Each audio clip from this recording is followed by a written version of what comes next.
Okay, so in this video we are going to sketch the graphs of the original three functions here. I have one linear and two quadratic, and then we're going to sketch the graphs of the reciprocal ones as well. Now typically you have to solve for the zeros, which are the vertical asymptotes. So let's start with this first one, which is a linear one. So in this case I have 0 equals to x plus 5. So negative 5 equals to x is my x-intercept. I'm going to do a sketch of this over here now. So my x-intercept is negative 5. I know that my y-intercept is going to be positive 5 from the original equation. That's my y-intercept right over there. So this is my, oops, missed that point a bit, but that is my original function. Now when I'm drawing my reciprocal function, I always want to draw an asymptote wherever there are any zeros. This is x equals negative 5. And then since this part of the graph is below the axis, my reciprocal function will be below the axis like this. And since this part is above the axis, my reciprocal function will be above the axis like that. Okay, pretty easy for linear equations, and then that point is 5 over there. Let's go on to the first quadratic one. Now for every quadratic equation you have to first factor. In this case it's difference of squares.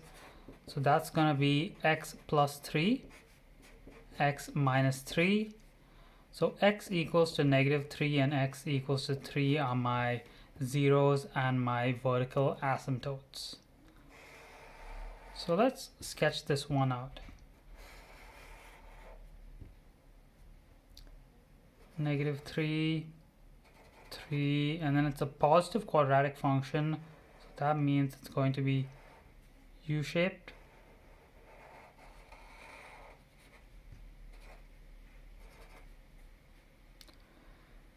Now for my reciprocal function, I'm going to draw asymptotes and my zeros. X equals negative 3. X equals 3.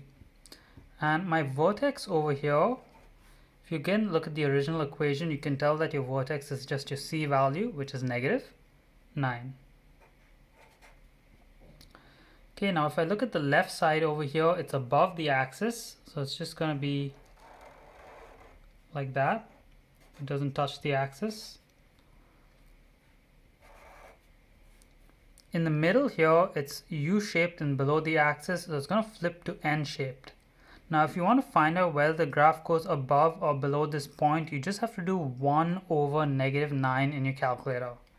If I do 1 over negative 9, I'm going to get a really small decimal of negative 1 over 9. And it stays below the axis. And then after here, it's just above, so it's just going to be above the axis. That is my graph for the second one. Now the third one is a bit more difficult because it's not possible to factor this, which means there's no zeros and there's no asymptotes either. Okay, so let's draw this final one over here. X squared plus 2 is a positive quadratic function that is shifted up by 2 units. So it just looks something like this. This point here is 2. Now if I do 1 over 2, I'll get 0.5, which is approximately over there. And basically the reciprocal of this, since there's no asymptotes, it's just a little flat line, then it goes up a bit and it goes down, it goes like that.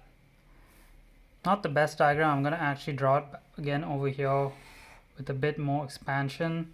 So we know we only need the bottom side, so let's assume that 2 is all the way up here.